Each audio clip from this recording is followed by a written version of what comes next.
Now, on 105.9 FM and streaming worldwide on the WMAL app, O'Connor and Company. Well, good morning, one and all. This is News Talk 105.9 WMAL. We are making sense of the news. It is 6:07 in the a.m. It is Monday. We are back. The government is reopened. Folks are going back. Well, most of them are going back to work. I'm Andrew Langer in for Larry O'Connor, who, gets past the shutdown and he gets to go on vacation, Julie Gunlock. Isn't that lovely for Larry? Yeah, I'm not jealous. Well, I'm Andrew Langer in for Larry, sitting alongside Julie Gunlock. And listen, we got a great show today. I'm going to be joined in the next hour by Joe DeGeneva, legal analyst, former U.S. Attorney to the District of Columbia. And then we got Frederick County Sheriff Chuck Jenkins in the 8 a.m. hour to talk about Maryland lawmakers not wanting to enforce federal immigration laws. But we got right now our old friend Sean Kennedy, Virginians for Safer Communities. He's joining us right now. This is really interesting, Sean. So we got this story out of Arlington County. The Arlington County District Attorney, Parisa Degani-Tofty, who is funded by Soros, Jim Jordan is subpoenaing her to get her to testify on her attempted cover-up by the left of harassing the family of Stephen Miller. Talk to us about this. Yeah, so the backstory was obviously there's this activist group in Arlington Neighbors United Against Nazis or something like that. Oh, and the leader of it, of course, is a professor at American University, retired. And she was going around harassing the Stephen Miller family and his wife, Katie Miller, who many of you know. And Katie was sitting on the front porch one day, and she showed up at the door. She went to the neighbor's house, like up the walk, and then stared at Katie and did the eyes to her fingers and pointed at Katie, "I'm watching you." And they repeatedly showed up at her house and chalked in front of the house, like, threatening or intimidating slogans about "you're destroying democracy, you're a fascist, you're a Nazi," right in front of their house, standing there, making it clear they knew where the Millers were. Then they took it a step further and distributed flyers not only in the neighborhood but in local parks with the Millers' home address on them, in addition to saying no Nazis in Nova and all these other things.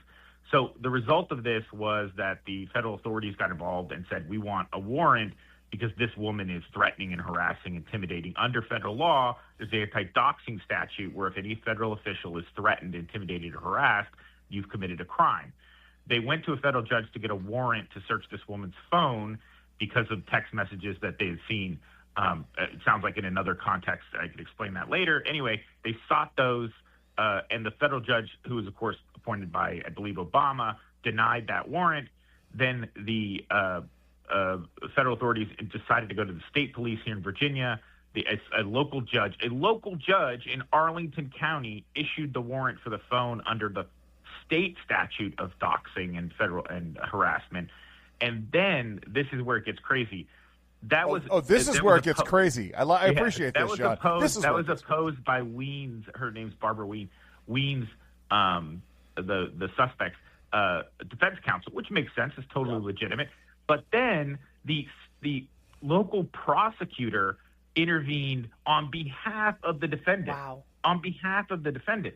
Then Jason Miara's office intervened back on behalf of the state, and now we have this tit for tat going forward. But what was missing from the New York Times profile on this long story that precipitated Jordan's actions, which was, and Jordan alludes to knowing this, so I believe they know it, but if they don't, the House Judiciary Committee can call me anytime, feel free, is the defense counsel and Parisa Degani-Tofty have a prior relationship. And that prior relationship is he was an outspoken supporter of her election.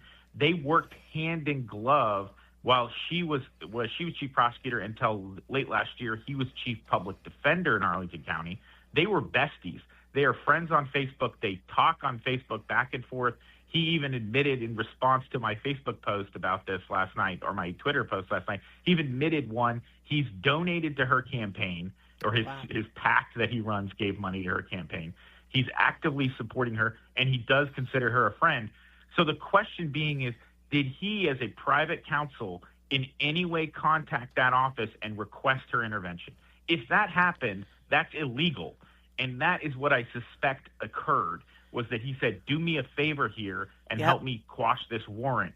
If that happened, we are in a world of hurt where the DA and the prosecutor here and the defense counsel are in league together against an administration because they are trying to protect people harassing them. Well, Sean, and this is why a lot of conservatives are afraid of Jay Jones, because of this kind of insider sort of like, hey, let's take care of it. Funny that you mentioned Jay Jones, Julie. What did Parisa and Brad Haywood, who's the defense counsel, do in May?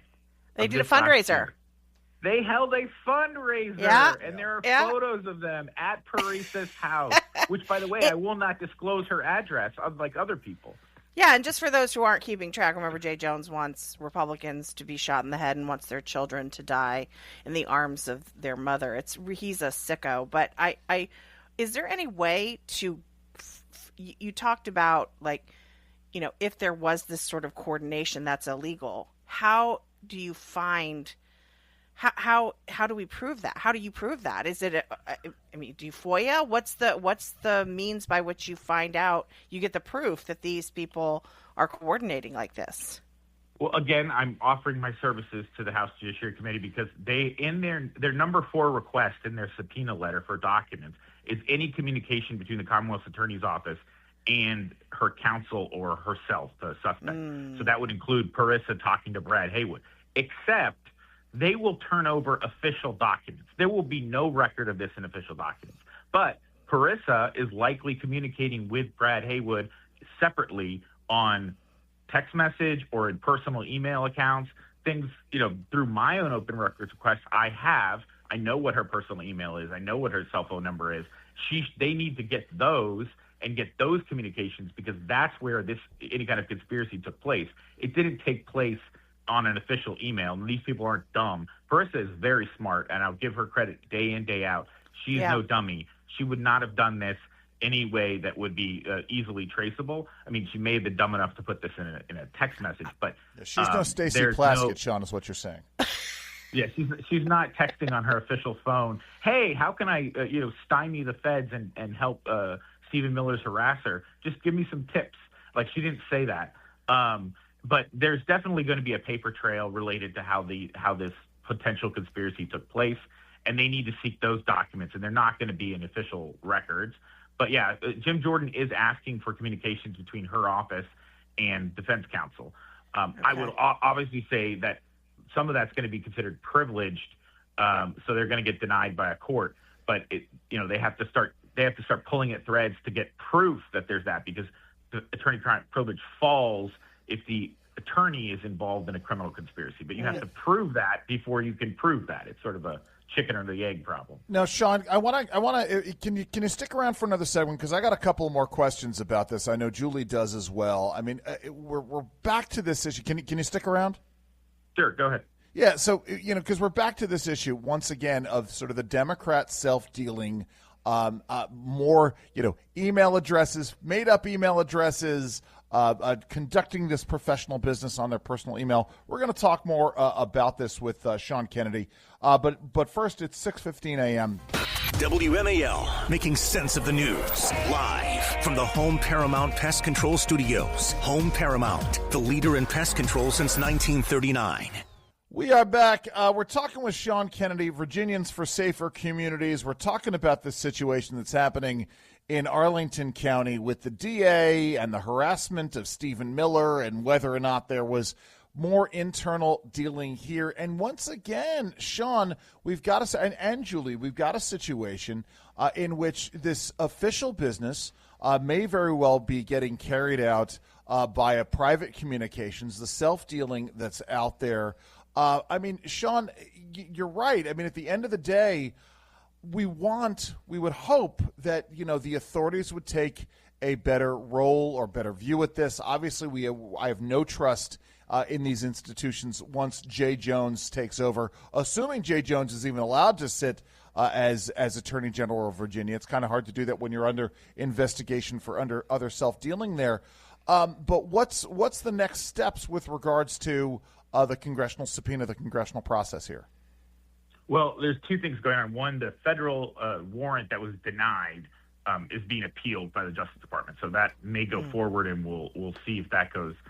Thing the subpoena, obviously, the defense counsel for not defense counsel, the internal counsel for the Commonwealth Attorney of Arlington, Parissa's internal lawyers are going to fight the subpoena, or at least turn over documents they're going to claim this is privilege or whatever. So the subpoena is going to have no teeth until this goes to federal court, because she's going to argue separation of powers, and there's lots of legitimate questions there about whether or not you can subpoena these documents depending on their ongoing criminal case and all these other things. So some of that's going to be disputed in court. So that's going to be one court battle. The other court battle is going to be the federal warrant, because all of this kind of goes away if the federal warrant goes forward, because Parissa has no standing to intervene in a federal case. So if basically they get those messages of that phone in a different way, a roundabout way through the feds, which is their original attempt, then this kind of all goes away, and they'll proceed with a federal case.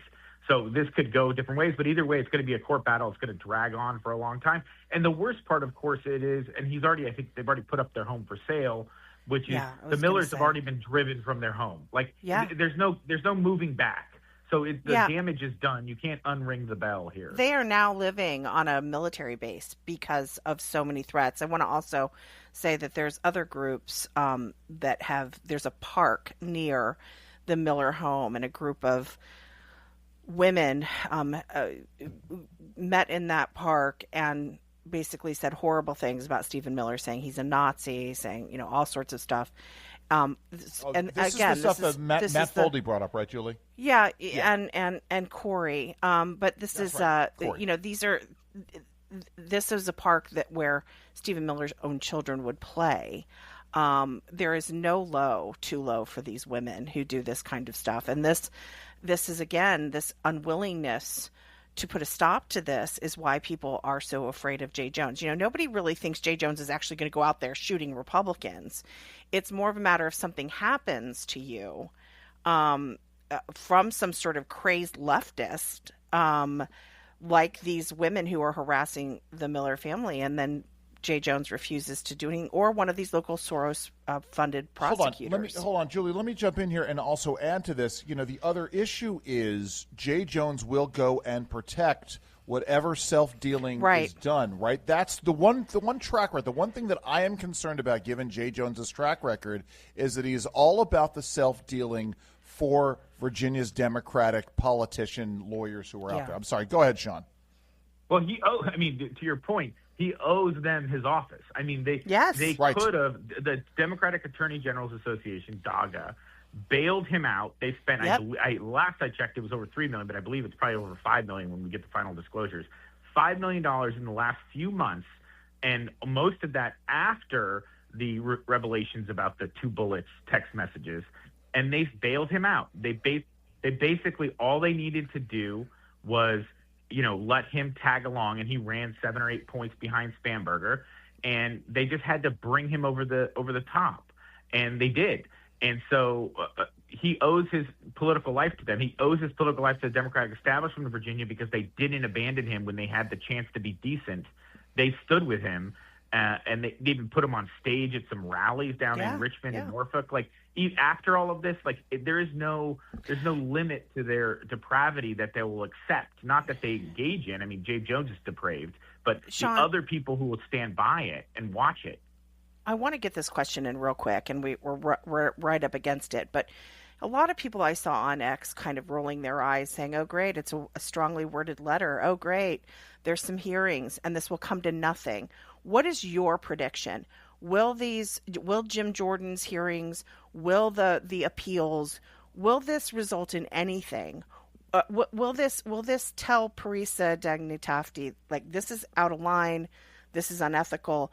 What is your, or will it just happen over and over again? She'll be free to do whatever she wants. What's your prediction? Oh, she's short of it being proven that she engaged in absolute attorney misconduct, and therefore being dragged in front of courts and disbarred and all that stuff. There's nothing going to stop her. She's not going to back down. She has no interest in coming back to center or whatever you want to say. She's absolutely a committed radical. Activist. And I mean, one thing that's funny, just to point out, just to give you a sense of how all these circles work, is the woman who's the suspect here is a professor, adjunct professor at American University. Do you know who one of her colleagues in that department is? Who? Do you guys remember Angela Davis, the Marxist terrorist? Oh, sure, yeah. Oh, yeah. Yeah. They are both professors at American University in the same department. So and I have communications internally from Parissa's office where Parissa is communicating with Angela Davis personally. There's a long story behind it. But anyway, so the idea that these people are all in the same clique together is an understatement. Right. Listen, Sean, thank you so very much for joining us today. I really appreciate it. Sean Kennedy, Virginians for Safer Communities. I mean, listen, as you point out, Julie, the damage is done. The die is cast. This is the mold. We're going to harass them. We're going to harass them from our. I mean, listen, we saw this in the first Trump administration, with the harassment of various cabinet officials, some of whom have fled D.C., never to return. That's what they want. Listen, we got so much more to get to right now at 6:24 on WMAL. All right, the immigration debate is heating up in Maryland. We'll give you an update. Keep it here, 6:30. WMAL-FM, Woodbridge, Washington, a Cumulus media station. Making sense of the news. News Talk 105.9. News now. Now on 105.9 FM and streaming worldwide on the WMAL app. O'Connor and Company. Well, good morning, one and all. Yes, it is Monday. You got through the weekend. You're getting all geared up. The government's reopened. Chances are, if you're not already on the road, you're getting ready to go on the road. Because why? Because it's 6:37 right now here on News Talk 105.9 WMAL. We are making sense of the news. I am Andrew Langer, in for Larry O'Connor. This week I'll be in for Larry next week as well. Sitting alongside today, tomorrow, I believe, Wednesday, hoping Wednesday, my good friend Julie Gunlock.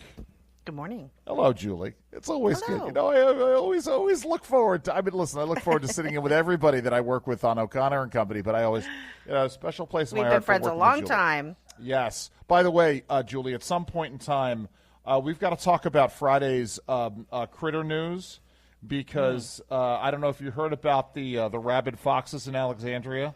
Oh. Terrifying. Yes, but I immediately said, obviously, these are some of Julie's neighbors. Some people that she knows. Anyway, hi everybody. Yes. Listen, we got all kinds of stuff going on the show today. Frederick County Sheriff Chuck Jenkins is going to be joining us in the 8 a.m. hour. We're going to talk about in a second what we're going to be talking about with Chuck. And we got Joe DeGeneva, a legal analyst, former U.S. attorney for the District of Columbia. Listen, I'm a firm believer in federalism. Julie, I'm sure you know this. Federalism secures to individuals the liberties that derive from the diffusion of sovereign power. I believe in our states as laboratories of democracy, laboratories of republicanism. But what I don't like is when there is a race to the bottom for things that are essential to the survival of our republic. And one of these happens to be the controlling of immigration. And what I love is when Maryland gets into a competition with California and New York over who can race to the bottom fastest on these progressive policies. This story that's now out, a debate over immigration enforcement program heats up in Maryland. Opponents of 287G agreements that allow police, sheriff's departments, and jails to cooperate. I love this. I love how the emphasis is on the idea that you have to cooperate with them as opposed, and I understand this. We don't want to co-opt or deputize our local law enforcement to enforce federal law. That being said, there should be a presumption that when someone has violated our immigration laws, that these local jurisdiction would cooperate with them. But anyway, opponents of 287G agreements that allow these local law enforcement agencies to cooperate with the U.S. Immigration and Customs Enforcement and Department of Homeland Security announced that they'll once again fight to pass legislation to ban the agreements statewide. So just a blanket ban, Julie. What could possibly go wrong? It is horrible, too, because you consider some of the crimes that we have seen committed against innocent civilians, legal citizens of this country, by illegal immigrants into this country. Right. And for Maryland in particular to do everything they can to continue that, to keep Marylanders in danger is so galling. It is so galling, and particularly to women. It is beyond. And not just, frankly, not just the legal citizens, even the illegal, but in the immigrant population in Maryland as well. Lord knows, right? I mean, even though she went down and recanted it, Maryland man Kilmar Abrego Garcia's wife, she had her concerns as well. Again, before recanting this, I love this. A similar measure introduced in the last legislative session in Annapolis failed. Maryland State Delegate Nicole Williams, whose district includes neighborhoods in Prince George's County that have hundreds of immigrants from South and Central America, as well as Haiti, Nigeria, and Cameroon, attended a rally in Baltimore announcing the plans to ban the agreements. We have not seen any data. I love this. This is, by the way, I love reading stuff, sometimes for the first time and a nugget jumps out at you. We have not seen any data that has actually shown that having these agreements in place actually enhances law enforcement, she told WTOP. Yeah. I mean, it is astounding. Rachel Morin, the mother of 5, she was murdered by walking on a trail. She's just out to get some exercise. This was in August 2023. He brutally raped her and murdered her, this man who is now in jail. I won't name him, but he was an illegal migrant into this country. And for them to say, like, oh, these things do nothing. These things, we don't have any evidence that well, you know what, she would be alive today if there was harsher immigration policies, if there were stricter immigration policies. Here's what I love about this. She turns it all on its head, Delegate Williams. She said, the agreements generate fear in immigrant communities, making them less likely to step forward and report crimes when they do occur. No, you know what creates fear in these communities are these vicious, brutal thugs that will threaten retribution if you dare report them. And by the way, maybe if these brutal, vicious thugs were more easily removed from these communities, then these people would feel safer in their communities, and they might actually want to work with law enforcement to do these things. Sorry, go ahead, Julie. Well, Andrew, this weekend, too, we found out that Judge, I believe it was Boasberg, again, he has put a hold on efforts to get these truckers who don't speak English off the roads. It is so hard for me to understand why they are so determined to make life more dangerous for good Americans. It's really scary going on some of these interstates with these truck drivers, knowing that some of them have no business being on the road. Listen. And again, it's similar to this. It's like efforts are being made by the Trump administration to make things safer for citizens, and at every step they stop it and reverse it. It is the death of common sense. It is, as I like to say, the most well-intentioned policies eventually bump up against very real realities, right? This is the situation here. They want to ignore the reality of what's happening because it's ideology uber alles. We're going to be talking more about this with Chuck Jenkins, the Frederick County Sheriff, at 8:05 a.m. We got so much more coming up. It's 6:43 on WMAL. So, Julie, I know you and I are both sticking close to home at Thanksgiving, which is good. I actually flew last week. I was very nervous. I had to do a quick trip to Indianapolis, and it was great. But I hedged my bets against having the flight canceled, the return flight canceled, or either flight canceled, because I packed an extra change of clothes in my bag, thus guaranteeing karmically. If I hadn't packed it, I would have gone straight up. But I did this trip to New York over the weekend. And was supposed to fly up and didn't, decided to drive instead because I was worried about this. But news is coming. They're ahead of Thanksgiving, which is not this Thursday, folks, but a week from Thursday, because we need that update more than anything else. They've lifted the travel restrictions out there. We're ahead of trying to get things back in order. I mean, it really is. It is a mess. It had the potential to be an even worse mess coming up, but thank goodness things are starting to go back to normal, aren't they? Yeah, I'm really and also thanks to Sean Duffy. My goodness, that Sean Duffy is on it. He has been just absolute hard worker since he took office, among many disasters and tragedies. So I'm thrilled. I mean, Pete Buttigieg, who knows what we would be looking Right. at. But this was a nightmare when the shutdown was starting to affect flights. I think I talked to several people that I work with, that actually changed their plans and decided I'm going to drive an enormous amount, an enormous distance just to avoid. Look, the airport is so unpleasant. That's something Duffy hasn't solved Sure. yet. Yes. It is an enormously. I really hope they privatize some of this stuff. That would be great. I think that would solve a lot of these problems. But I'm really glad that going into the holiday season, things are going to go back to normal. Listen, at That's the very great least, news. what we need to do is we need to be investing in a much more modern air traffic control infrastructure system, right? That's underway. That's where underway. we need to go, right? Yep. Because I will not fly in and out of Newark if I can help it, because that is just such a mess for a whole host of reasons. If I'm going into New York, for instance, I will fly into LaGuardia if I can. But yeah, I mean, this is the situation. It really is not fun, and there are ways that we can go down this road. I'm thinking some of it gets into rewarding people for doing the right jobs or doing the jobs that they want to do. But listen, yes, things are going to ease up. If you haven't canceled your flight plans at Thanksgiving, breathe a little bit easier, and just remember when you're out there, you're going to get your, what do we call it? You're going to get your, not just your turkey and mashed potatoes and stuffing and cranberry, but you're going to get your sandwich with, what is the thing in the middle of the sandwich? Now you're going to make me say this. Moist maker. Moist maker in the middle. You're going to get your sandwich with the moist maker in the middle, and you're going to have so much more fun. Listen, it is 6:52 here on O'Connor and Company, WMAL. So much more to get to. Yeah, guys, listen. We're all going into the holiday season. It is started in earnest.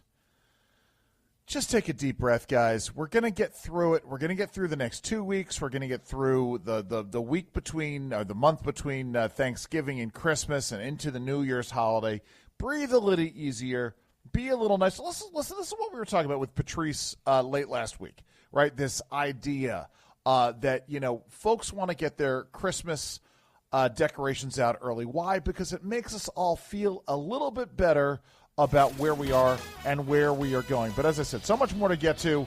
In the next hour, we got Joe DeGeneva. He's going to be joining us to talk about, we're going to talk about the latest in the news, Epstein files. Probably we're going to ask him about what's going on in Maryland with all of this. Speaking of Maryland, we're going to come back and talk about their decision to defy federal law. They're wanting to defy federal law with Chuck Jenkins, the sheriff from Frederick County, Maryland. I'm Andrew Langer. She's Julie Gunlock. This is O'Connor and Company on WMAL.